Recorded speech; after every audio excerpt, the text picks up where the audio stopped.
do all wrap accounts cost more than the public offer funds that are your industry funds, your big retail funds? I don't think you can draw that conclusion generally, but some of the features cost more to run. Yeah. So it costs more to run 600,000 segregated accounts than it does to run one single 600,000 pool. That cost will usually be repaid through the tax savings, if nothing else. Yeah, and that's what I'm getting at. If the features and benefits and the tax savings using a wrap account is fundamentally more advantageous to you as a Then you should consumer, but if the fee costs more, a lot of these questions in the Facebook when people are like, advisors recommended a wrap account, I'm scared. The advisor hasn't clearly articulated the benefits and the rationale. Correct.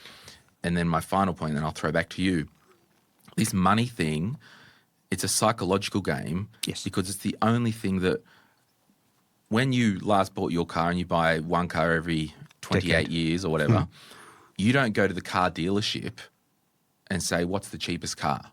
You don't Google cheapest car for me, Australia. Some people might. Some people might. But you go, what do I need? What's going to be most appropriate for me over the next 10 years on balance? Okay, I need this car. Okay, this is the cost. This is the benefit. Oh, no, but you can get a cheaper car over there. Yeah, I don't need a $17,000 brand new MG. I need a Hilux. Yep.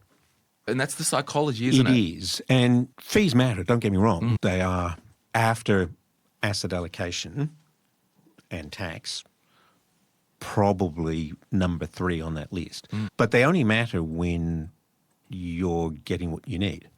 So a box of 4 eggs might be cheaper than a box of 6, but if you need 6 for the recipe, it's not cheaper. That's right. And it might not even be cheaper per egg. Yeah. But it has got a lower price. But clearly the cost of delivering a pooled fund can be lower. And some of the biggest funds, the big 8, which manage 100 billion or more, some of the entry costs are actually very low. But the average cost of a $50,000 balance across all funds is just over 1%. Yeah. When you add up all the costs, including that innocuous seeming $78 a year or $1.50 a week on a $10,000 balance, that's 0.75%. So fees matter, but you've got to look at whether you're getting what you need first, and you've got to look at the net outcome. The net outcome is a function of structure, asset allocation, your behaviour, taxes and fees.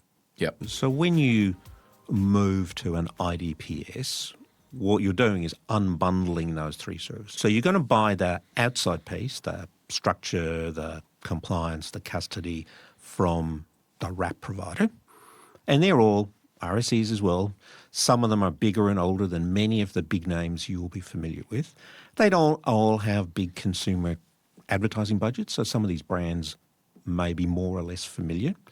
The next piece, the portfolio construction piece, you're going to buy that from your advisor, and your advisor may or may not outsource that. So some advisors do that in-house. So at Life Sherpa, we do that exercise in-house. Which is your IP? Which is our IP, and that's Yep. where we deliver the returns that we do. And they're the same portfolios that's available on Life Sherpa Invest.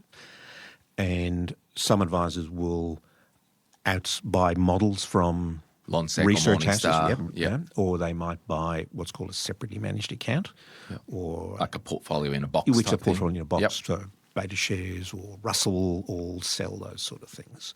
So understanding that's important, and understanding why you're dealing with that particular advisor, because all advisors have their own specializations where we're evidence-based, so we look at asset allocation as the primary driver, and then we focus on structure and cost beyond that. And then you're going to buy the funds management piece from a fund manager. So in our case, we use the 3 big brand names that you would recognise: Vanguard, BlackRock, State Street, and a whole bunch of others. Some of those manage trillions of dollars. They are individually bigger than the entire Australian super system.